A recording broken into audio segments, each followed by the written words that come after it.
Yahweh nalela nalela nalela mingyo lelo pangusi pinzoli nanga.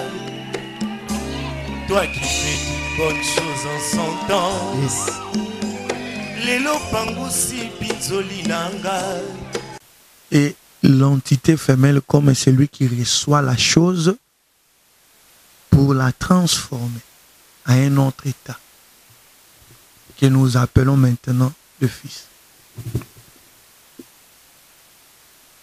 C'est de même que l'enseignement à laquelle que notre Dieu nous donne. Parce que comme un professeur qui enseigne ses étudiants, il apporte une connaissance. Et cette connaissance est cette sémence. Bonjour, bonsoir, peuple de Dieu. Moi, c'est le frère Michael Kankou. Et c'est avec joie que je viens auprès de vous pour que nous puissions partager de la part de notre Dieu. Oui, c'est sur votre chaîne YouTube AS Info 243 que vous pouvez nous suivre et nos enseignements. Et nous croyons que ces enseignements, la vérité que nous, c'est-à-dire que nous les tirons de Dieu parce que c'est le Saint-Esprit qui enseigne son peuple. Et aujourd'hui, nous allons un peu partager avec vous un message vraiment qui est important. Et le message à laquelle que nous le disons plusieurs fois, nous le disons dans le monde dit chrétien, nous le disons à chaque fois, nous le disons dans des enseignements, dans des prédications, dans des conversations, nous parlons aussi de cela. Et c'est de la nouvelle naissance. Aujourd'hui, nous allons parler de la nouvelle naissance, c'est-à-dire le sujet à laquelle que nous allons aborder aujourd'hui, c'est de naître de nouveau à la maturité. Parce que c'est important de naître de nouveau et aussi c'est important maintenant de rendre cette naissance utile, c'est-à-dire à aller vers la maturité. Vraiment, c'est important de partager cela et cet enseignement aura plusieurs étapes et nous ne croyons pas que nous allons terminer le tout aujourd'hui, mais par la grâce de Dieu, nous allons aborder ce dont que Dieu nous permettra d'aborder. Et avant d'entamer le vif du sujet, nous vous invitons, vous qui nous écoutez, vous que Dieu a voulu, que vous puissiez être devant ce message, afin de l'écouter, d'être aussi ensemble avec nous dans la présence de notre Dieu. Invitons notre Seigneur de prendre place afin que cela soit utile à tous. Prions au nom de Jésus-Christ. Je bénis encore ton Saint glorieux nom, tendre Père. Laisse que, Seigneur mon Dieu, ta parole soit encore une bénédiction, Père éternel, pour ton peuple que nous sommes. Laisse que ton esprit soit le seul qui règne et qui s'y manifeste au milieu de nous, et que ta lumière brille et luit. Seigneur, afin que les ténèbres soient bannies au-dedans et au milieu de ton peuple, au nom de Jésus-Christ notre Seigneur. Amen.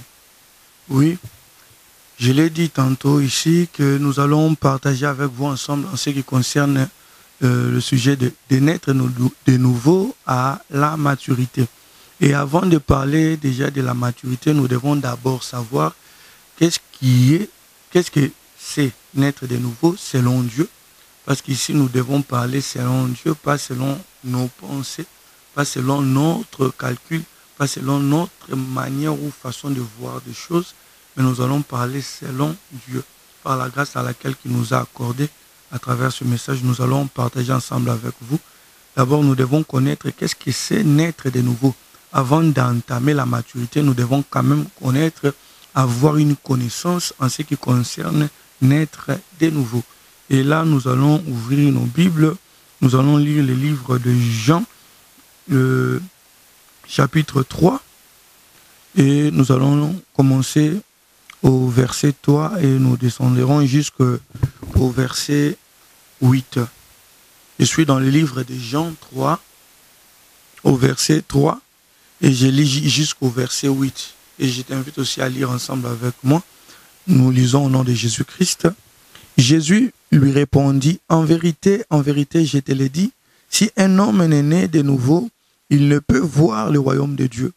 Nicodème lui dit, comment un homme peut-il naître quand il est vieux? Peut-il rentrer dans le sein de sa mère et naître? Jésus lui répondit, en vérité, je te le dis, si un homme est né d'eau et d'esprit, il ne peut entrer dans le royaume de Dieu. Ce qui est né de la chair est chair, et ce qui est né de l'esprit est esprit. Ne t'étonne pas que je t'ai dit qu'il faut que vous naissiez de nouveau. Le vent souffle où il veut, et tu en entends le bruit. Mais tu ne sais d'où il vient, ni où il va. Il en est ainsi de tout homme qui est né de l'esprit. Et c'est le premier livre à laquelle que nous avons lu. Et je crois que le livre que nous allons commencer à lire, pour bien lire rapidement et trouver les livres, j'utiliserai le phone pour trouver rapidement les livres, car nous lirons plusieurs livres à travers ce message. Pour nous faciliter à trouver rapidement les livres, nous utiliserons le phone. Et ici, nous avons vu premièrement que Dieu, Jésus-Christ parlant à Nicodème, et dit que d'abord que ce qui est né de l'esprit est esprit, et ce qui est né de la chair est de la chair. Et nous comprenons selon Jean 4, 24, quand le Seigneur Jésus parlait à la femme samaritaine, il dit que Dieu est esprit. Nous comprenons premièrement la chose que nous devons savoir par rapport à la nouvelle naissance est que nous parlons d'une naissance qui est d'abord spirituelle. C'est la première pensée qu'un enfant de Dieu doit avoir d'abord en ce qui concerne d'abord la nouvelle naissance. Nous parlons de ce qui est esprit, car le Dieu dont nous parlons est esprit. Parce que nous ne parlons pas des choses qui est les nôtres. Nous ne parlons pas des choses qui est de la terre. Nous parlons des choses de Dieu et nous devons les parler comme Dieu aussi l'entend. Et en sachant déjà que Dieu est esprit. Et la naissance dont on parle ici, c'est une naissance spirituelle. C'est la première chose à d'abord à savoir et à capter. Et nous devons aussi savoir que dans cet enseignement, nous illustrerons plusieurs aussi, c'est-à-dire exemples qui est de la nature, parce que la Bible nous le dit aussi dans 1 Corinthiens 11, 24, que la nature ne vous enseigne-t-elle pas. Et nous allons aussi lire Romains 1, 20, il les confirme encore, parce que nous allons illustrer un peu certaines choses qui sont liées à la nature pour maintenant amener la vérité de notre Seigneur Jésus-Christ par rapport à cela. Et nous allons lire Romains 1 au verset 20. La Bible nous dit, je l'ai lu au nom de Jésus-Christ, en effet, les perfections invisibles de Dieu, sa puissance éternelle et sa divinité se voient comme à l'œil. Depuis la création du monde, quand on les considère dans ses ouvrages, ils sont donc inexcusables. Et ici, les Écritures confirment encore que toute chose de la nature, c'est-à-dire la création, parle même de Dieu lui-même. C'est pour cela que nous utiliserons aussi des œuvres ou des exemples de la nature pour amener juste une connaissance par rapport au peuple de Dieu, afin que nous puissions quand même avoir une compréhension, c'est-à-dire d'une manière, nous allons partir terre à terre, même dans des exemples terre à terre, pour amener quand même une connaissance à ces dons-là qui nous écoutent à travers ce message. Et nous allons un peu poser la question pour savoir par rapport à notre Dieu. Quand on dit de naître de nouveau, c'est-à-dire une naissance, et cette naissance, nous devons d'abord savoir qui est celui dont on est. C'est qui? La personne qui doit naître, c'est qui? Parce que selon Dieu, c'est une personne, il a un nom. C'est qui? Parce que nous pouvons penser par rapport à nous, et quand on dit naître de nouveau, ça sera qui naîtra de nouveau. Parce que nous devons savoir que cet esprit, quand Dieu dépose sa sémence, c'est pour donner naissance. Comme Dieu aussi est esprit, cette naissance sera aussi esprit. Et nous devons d'abord savoir l'identité de la personne, de l'être qui doit naître de nouveau. Selon Dieu, c'est qui? Là, nous lisons d'abord la Bible aussi. Nous allons lire des livres par rapport à cela. Nous allons lire les livres d'abord de Galates 2, au verset 20. J'ai lu au nom de Jésus-Christ. J'ai été crucifié avec Christ, et si je vis, ce n'est plus moi qui vis, c'est Christ qui vit en moi. Si je vis maintenant dans la chair, je vis dans la foi au Fils de Dieu qui m'a aimé et qui s'est livré lui-même pour moi. Nous comprenons ici, Paul le dit, que si maintenant il vit, ce n'est plus lui. C'est Christ qui vit maintenant en lui. Or, Christ, c'est quoi? C'est le Fils. Parce que celui qui doit naître est appelé le Fils. C'est lui qui naît. Celui qui doit naître est appelé le Fils. Parce que c'est le Père qui donne la vie au Fils. Même dans la nature, ce sont des parents qui donnent naissance à un Fils. Et selon les Écritures, qui est le Fils? Qui est le Fils? Nous allons lire encore le deuxième livre pour confirmer un peu l'identité de la personne qui doit naître. Je suis dans 1 Jean 5. Ici, nous disons un peu, nous faisons un peu ce que nous pouvons déclôturer. Avant d'entamer l'enseignement, nous disons un peu de grandes lignes. Pour savoir d'abord, quand nous parlons de la nouvelle naissance, nous le disons toujours. Les autres pensent que la nouvelle naissance, c'est le fait de dire simplement que je te reçois. Et nous aussi, au Congo, nous le savons très bien. Est-ce que vraiment c'est ça, la nouvelle naissance? Nous devons savoir. Et nous allons aborder cela petit à petit. Et si nous faisons un peu de clôture, nous parlons un peu de grandes lignes afin de savoir d'abord, d'avoir un peu une idée en ce qui concerne la nouvelle naissance. Parce que nous devons les savoir selon la pensée de Dieu. Et quand nous parlons de la naissance, qui doit naître? Parce que nous comprenons que cet esprit, c'est-à-dire cet esprit doit naître en nous. Comme ce n'est pas notre chair qui doit encore naître de nouveau, c'est l'esprit. C'est-à-dire il y a une naissance qui doit se faire au niveau spirituel, c'est-à-dire au-dedans de nous. Or, c'est lui qui doit naître là à un an. Parce que nous allons croire que c'est qui? C'est moi qui va encore naître en esprit? Ou c'est qui va naître au-dedans de moi en esprit? C'est ça la pensée d'abord que nous voulons un peu aborder. Parce que c'est cette naissance, cet être qui doit naître, porte un nom. 1 Jean 5, au verset 12, la Bible dit, je lis au nom de Jésus-Christ, c'est lui qui a le Fils à la vie. Celui qui n'a pas le Fils de Dieu n'a pas la vie. Or, la nouvelle naissance, notre Seigneur Jésus-Christ le dit clairement, que celui qui n'est né pas de nouveau ne peut entrer dans le royaume de Dieu.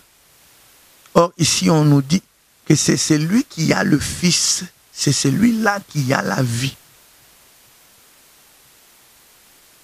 Pour entrer dans le royaume de notre Dieu et avoir la vie, tu dois avoir le Fils.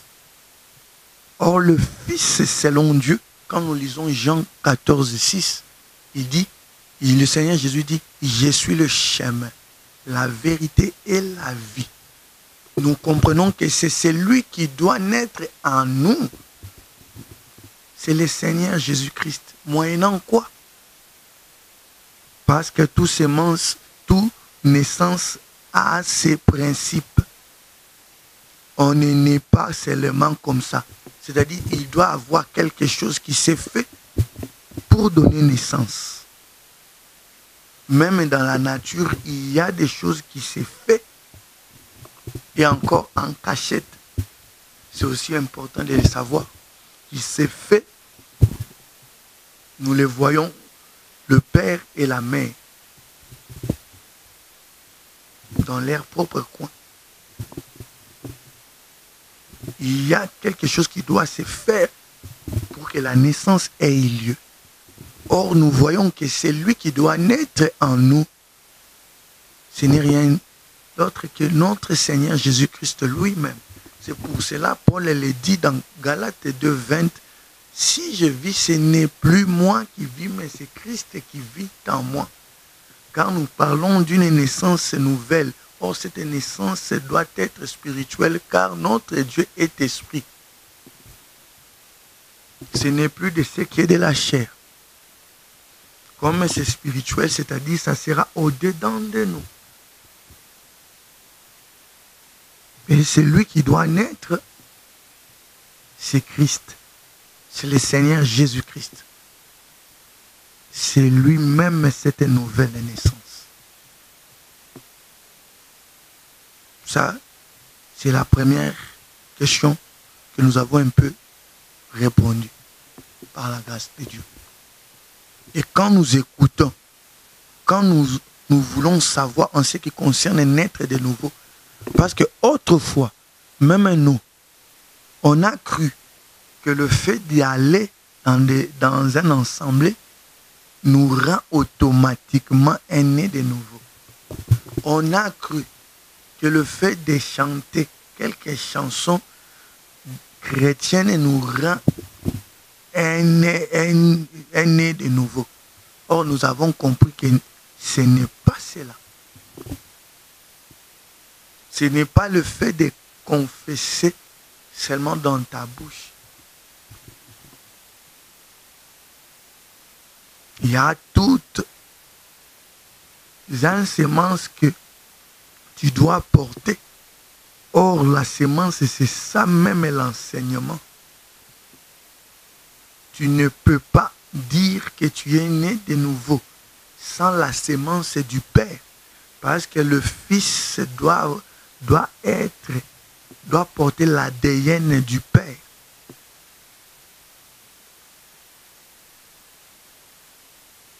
Maintenant, comme le Fils doit porter l'ADN du Père, c'est-à-dire que le Père doit te donner la semence, doit te donner l'enseignement. Et cet enseignement qui donnera en toi cette grossesse. Et cette grossesse qui donnera maintenant la naissance en toi. Sans la semence du Père, sans la semence ou l'enseignement du Père, sans l'enseignement. Or, le Père a légué par sa manifestation, c'est-à-dire l'enseignement a été légué par le Père, par le Saint-Esprit, qui est notre manifestation de Dieu lui-même.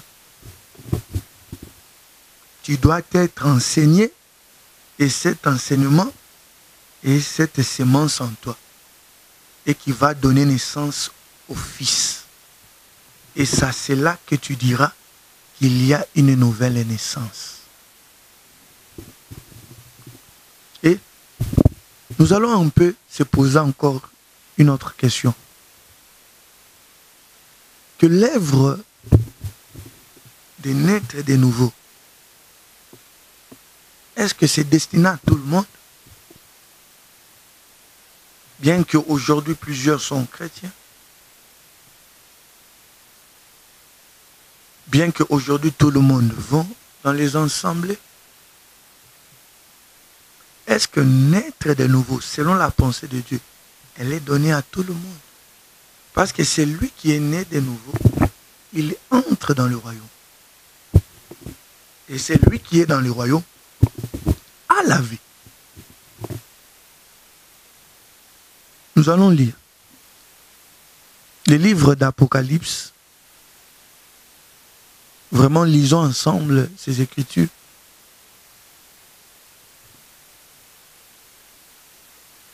Nous allons lire le livre d'Apocalypse 13 au verset 8. J'ai lu au nom de Jésus-Christ. Et tous les habitants de la terre l'adoreront. C'est dans le nom qui n'a pas été écrit dès la fondation du monde dans le livre des vies de l'agneau qui a été immolé. Ici nous comprenons que ces dons qui sont des dieux, leurs noms ont été déjà écrits bien avant, même avant la fondation de ce monde. Oh, c'est une révélation que nous devons encore savoir. Parce que même cette prédication cet enseignement, la vérité qu'il est destiné, en vérité, car c'est donc que les noms sont inscrits dans les livres de vie. Apocalypse 20 au verset 15, nous lisons encore. Nous lisons dans le nom de Jésus-Christ. Quiconque ne fut pas trouvé écrit dans les livres de vie fut jeté dans les tanks de feu. Ah, là nous comprenons que ces dons-là que les noms ne sont pas inscrits dans les livres de vie dès la fondation du monde. Leur place n'est pas dans le royaume de Dieu, mais dans les tanks de feu. Ah, gloire soit rendue à Dieu, à toi qui m'écoutes, à toi qui as reçu la grâce de la part de Dieu. Parce qu'en ce moment, c'est l'œuvre que l'homme fait, que le Père fait avec l'épouse. L'œuvre que nous faisons en ce moment déjà. Bien que ça ne se manifeste par la personne que je suis, mais nous parlons de la part de Dieu. C'est-à-dire que c'est lui qui m'écoute en ce moment. Il écoute la voix du Père. Il écoute la voix de l'époux qui est en train de lui parler. Toi qui as reçu la grâce de Dieu de rencontrer ce message. Et c'est en toute simplicité que nous le disons.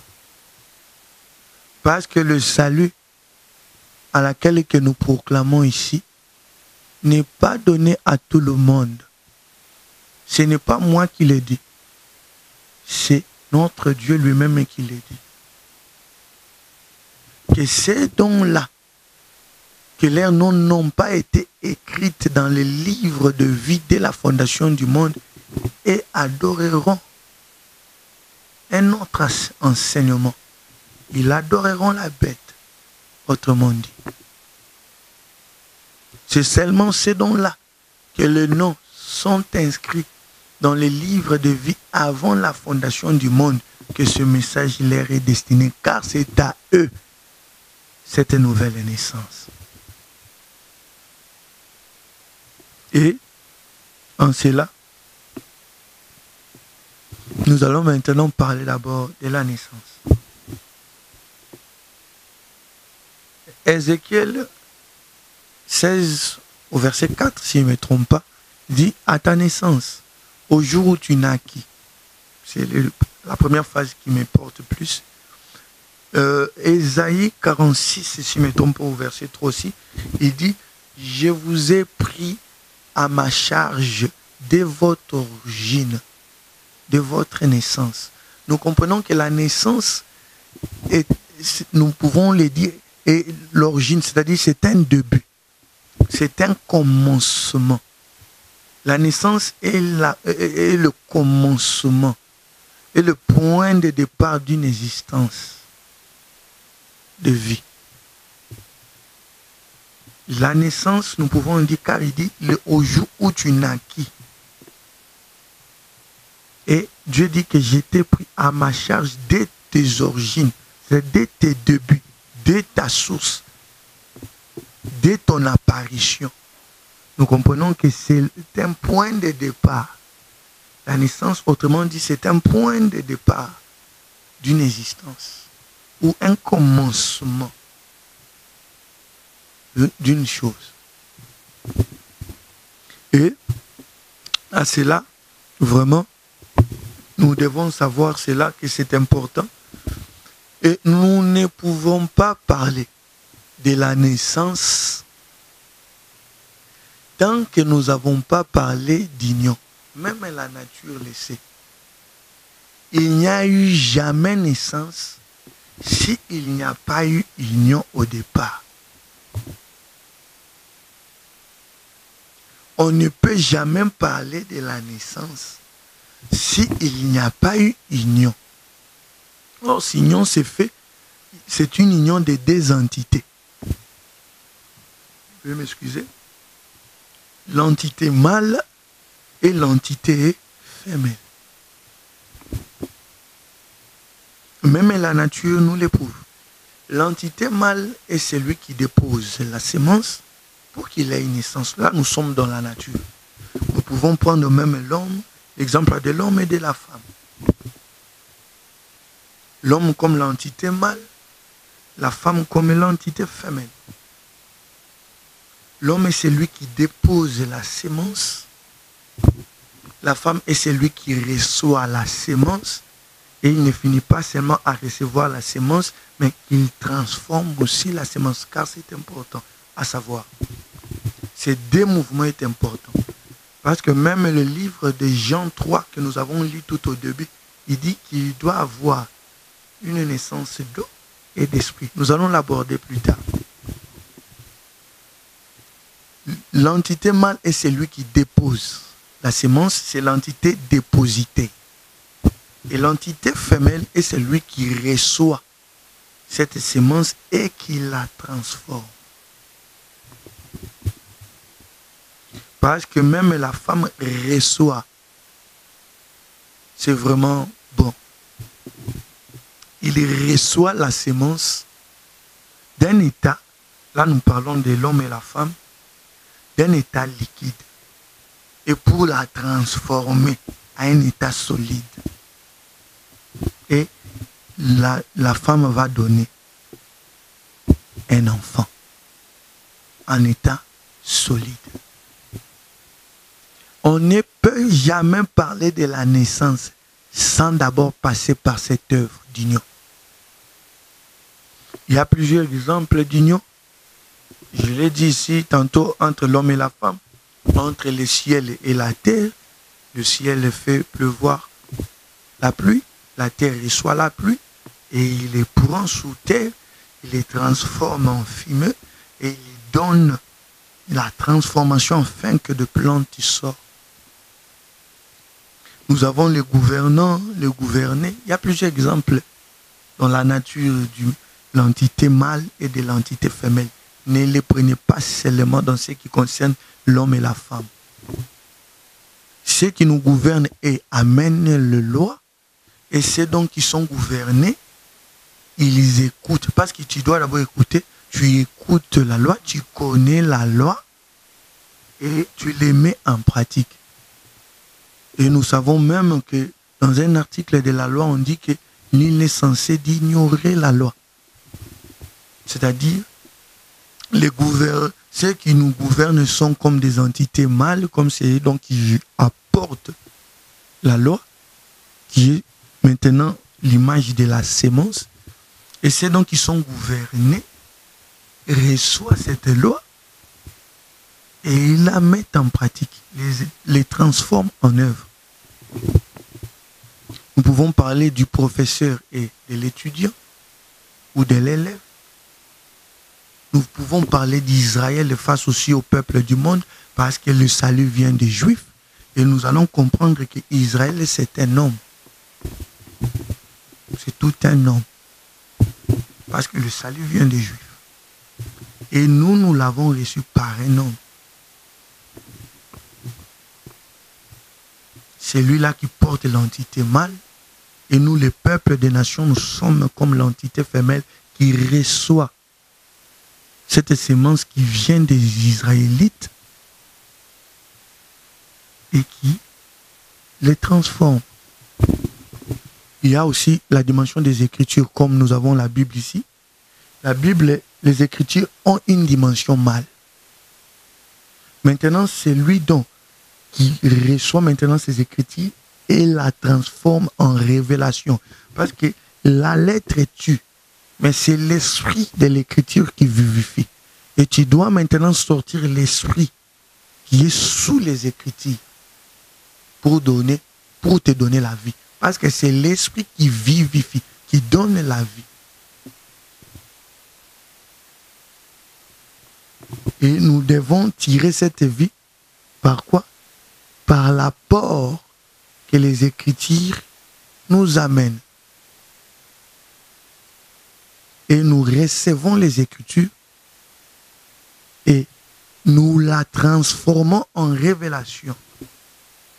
C'est encore une dimension du mâle et femelle. Nous pouvons parler aussi du le parent et l'enfant. Le parent est celui qui apporte l'éducation à l'enfant. L'enfant est celui qui écoute l'éducation à laquelle que ses parents lui donnent et il les met en pratique. Et nous pouvons comprendre que l'enfant aussi peut devenir une entité femelle. Et nous ne parlons pas comme le monde voit des choses. Comprenez bien mon langage. Quand je parle de l'entité mâle, comme celui qui apporte un enseignement, comme celui qui apporte une chose, et l'entité femelle comme celui qui reçoit la chose pour la transformer à un autre état, que nous appelons maintenant le Fils. C'est de même que l'enseignement à laquelle que notre Dieu nous donne. Parce que comme un professeur qui enseigne ses étudiants, il apporte une connaissance. Et cette connaissance est cette sémence. Cette connaissance est cette chose que les étudiants reçoivent et qui les transforme dans leur vie quotidienne. De même aussi, pour être né de nouveau, tu dois d'abord recevoir la sémence, c'est-à-dire l'enseignement de l'homme qui est Christ. Tu dois d'abord recevoir l'enseignement de notre Dieu. Et c'est cette sémence, c'est cet enseignement qui fera en sorte que tu puisses donner naissance.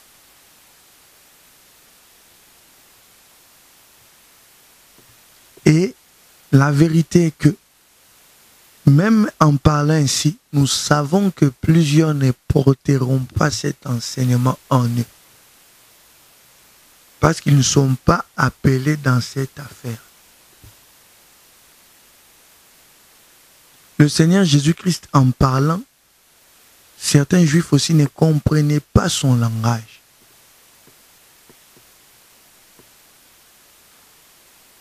Nous ne pouvons pas parler de la naissance, et je le répète, sans avoir passé par l'union de l'enseignement, du sémence du Père en ton cœur. Or, ici, nous voyons qu'il y a plusieurs enseignements.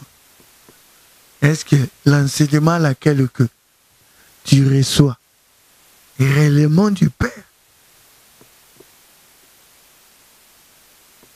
Est-ce que l'enseignement à laquelle que tu reçois est du Père? Parce que même nous autres aussi, autrefois, on croyait recevoir, on croyait être enseigné par le Père. Or, Ésaïe 55:8 dit que ces pensées ne sont pas nos pensées. Et la Bible nous dit que qui a connu les pensées de Dieu si ce n'est que l'Esprit de Dieu? Ah, là nous comprenons que c'est l'Esprit de Dieu qui doit nous enseigner, qui doit nous ensemencer. Or, Dieu, lui qui interdit l'impudicité, comprenez bien la manière dont je prends l'impudicité ici, c'est comme la personne qui reçoit des enseignements qui ne sont pas de son mari, ou qui reçoit des enseignements outre celui qui commet l'adultère. Dieu ne peut pas interdire l'adultère pour lui-même le faire. Non. C'est-à-dire, Dieu ne peut pas ensemencer celui qui n'est pas son épouse.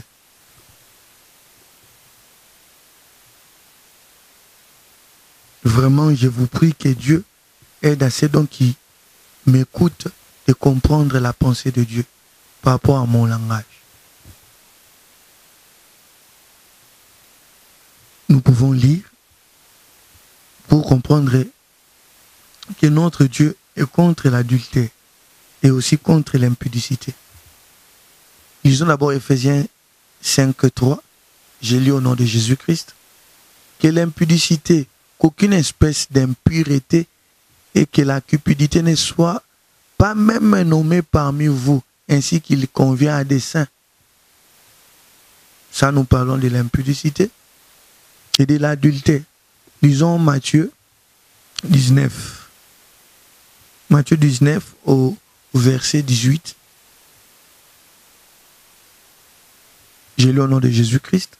Et Jésus répondit, tu ne tueras point, tu ne commettras point d'adultère, tu ne déroberas point. Ce qui nous importe plus, c'est ceci. Tu ne commettras point d'adultère. Notre Dieu lui-même qui interdit l'adultère, il ne peut jamais y commettre à une personne qui est d'abord épouse de l'iniquité. Il est épouse du péché. Parce que c'est lui, toute personne est soumise à celui qui a de l'autorité à lui. Si c'est encore le péché en toi, nous comprenons que c'est le péché qui a l'autorité en toi. C'est-à-dire le péché en d'autres termes, c'est lui ton époux. Dieu ne peut faire union qu'avec son épouse. Ah, là nous comprenons que ça vient encore soutenir ce dont que nous avons dit auparavant, que c'était enseignement, l'œuvre de ce salut, parce que la nouvelle naissance apporte le salut, car il dit que personne ne peut entrer dans le royaume de Dieu sans naître de nouveau.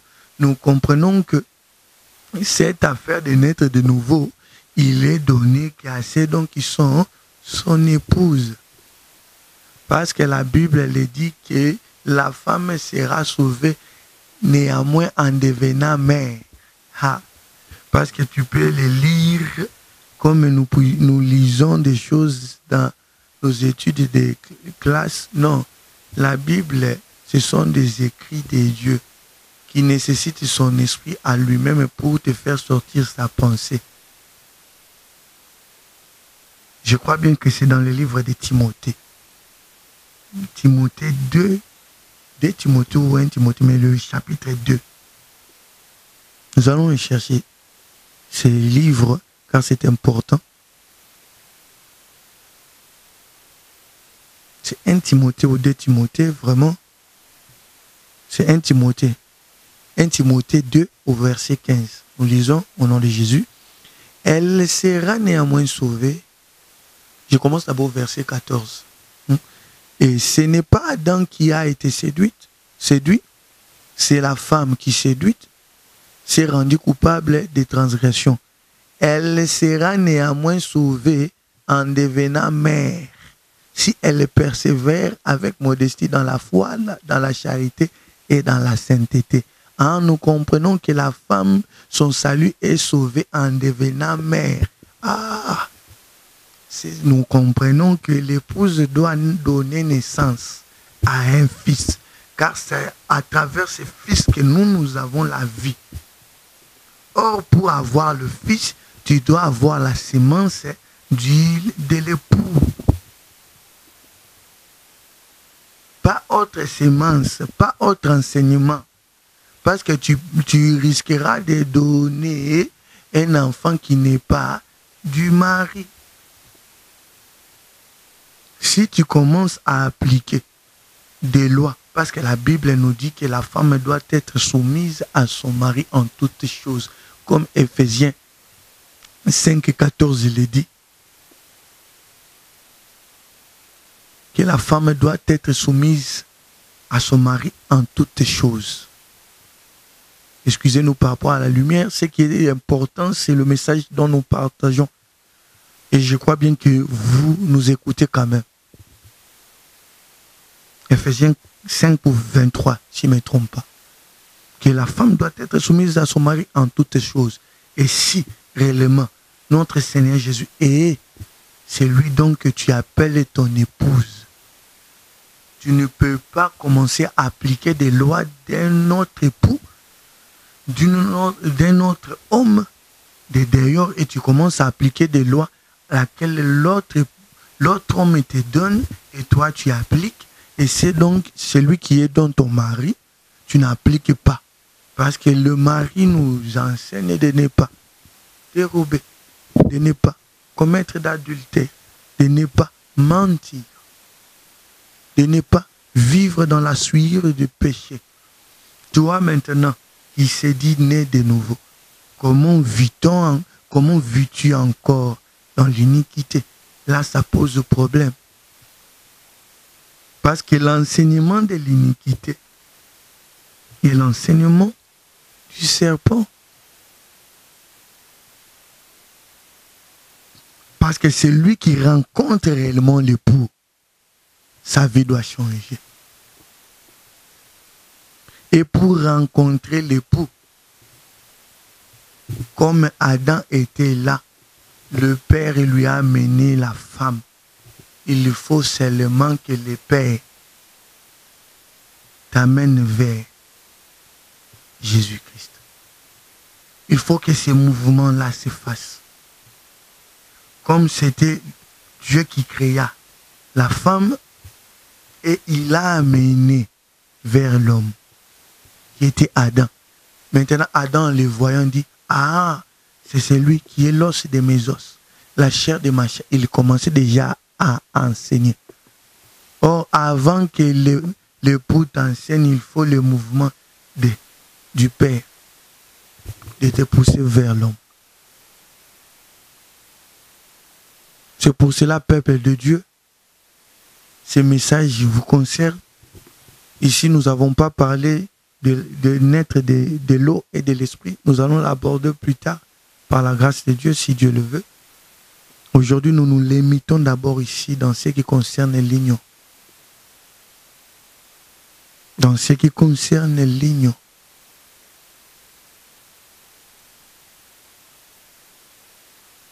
La parole de Dieu dit, dans Matthieu 11, 28 jusqu'à 30, quelque part dans ces versets, la Bible dit, venez à moi, vous tous qui êtes fatigués et chargés. Nous comprenons que c'est donc qui doit venir, doit d'abord être fatigué et chargé. Toi qui es fatigué de l'iniquité, toi qui es fatigué de cette mauvaise vie, l'homme est en train de te parler à travers ce message. Quand je parle de l'homme, je parle de Jésus-Christ de Nazareth. À travers ce message, il est en train de parler en ton cœur. Car quand même, il faut que la femme fasse ce mouvement de venir. Ce mouvement, c'est juste l'acceptation de ton cœur. Dans le message que l'époux est en train de dire. Parce que l'époux, d'ailleurs, pour vous dire, un jour de pharisiens cherchaient à se justifier par eux-mêmes. Et le Seigneur Jésus-Christ a dit, il est venu pour faire un jugement, pour rendre la vie aux aveugles et rendre aveugles ceux dont qui voient. Ne te condamne pas si autrefois tu as vécu dans le mal. La parole que tu écoutes en ce moment, elle est vraiment pour toi. La parole, cette parole est vraiment pour toi. L'époux est devant ton cœur, comme il dit qu'il y toque à celui qui ouvrira. Si vous entendez sa voix, n'endurcissez pas vos cœurs. Et il a la porte de ton cœur en ce moment à travers ce message. Il est en train de frapper. Et si tu l'ouvres, notre Seigneur Jésus-Christ entrera et il soupera avec toi. Il te donnera l'enseignement qu'il faut et vous les dégusterez ensemble dans l'amour. Parce que le fait d'être ensemble est souper. Parce que nous parlons aussi de l'enseignement du soir. De l'enseignement du soir. L'enseignement de l'église. Nous ne sommes pas là. Nous allons l'aborder plus tard si Dieu le veut. Mais Dieu te dit en ce moment, toi qui es fatigué, il ne dit qu'à ces dons-là qui sont fatigués, à ces dons-là qui reconnaissent que leur vie était chargée du péché, à ces dons-là qui ont vécu autrefois dans la prostitution, et je parle bien de la prostitution spirituelle. Ils étaient là toujours partout. Il va dans cette assemblée, il reçoit Jésus-Christ comme son Seigneur et Sauveur. Il part là-bas, il reçoit le Seigneur Jésus-Christ comme son Seigneur et Sauveur. Lui ne fait que recevoir. Mais aujourd'hui, toi qui as reçu cette grâce, car le fait d'abord d'écouter ce message est une forme de grâce que Dieu t'accorde. À ouvrir ton cœur, à faire juste ces mouvements. Nous n'allons pas dire que vous puissiez faire cette prière de « je reçois », non. Une prière d'engagement. Une prière du profondeur du cœur. Nous n'allons pas dicter une prière ici. Après ce message, j'étais pris seulement de prendre un temps. Ici, le minute à laquelle que tu aborderas n'est pas important. Nous voulons juste dire à la qualité de ton cœur par rapport à l'engagement que tu prendras. Car ça doit avoir l'union. Le message doit venir et quand même il faut de ta part que tu les reçois. Il faut quand même que ton cœur l'accepte. Parce que notre Dieu, il ne peut pas prendre une épouse à laquelle il ne veut pas être son épouse, quand même.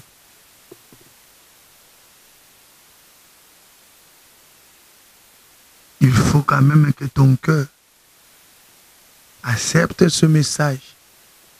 En acceptant ce message, c'est-à-dire tu acceptes aussi le Christ. Enfin même que vous partagez maintenant, vous prenez route. Nous ne parlons pas déjà de la naissance, nous parlons d'abord de l'union.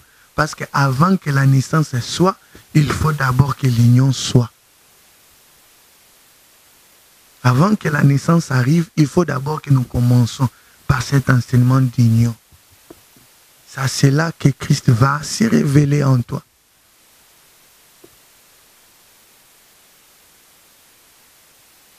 Dieu est bon. Toi qui écoutes ce message, Dieu veut juste t'amener à un changement de route, à une repentance de mode de pensée, de vie.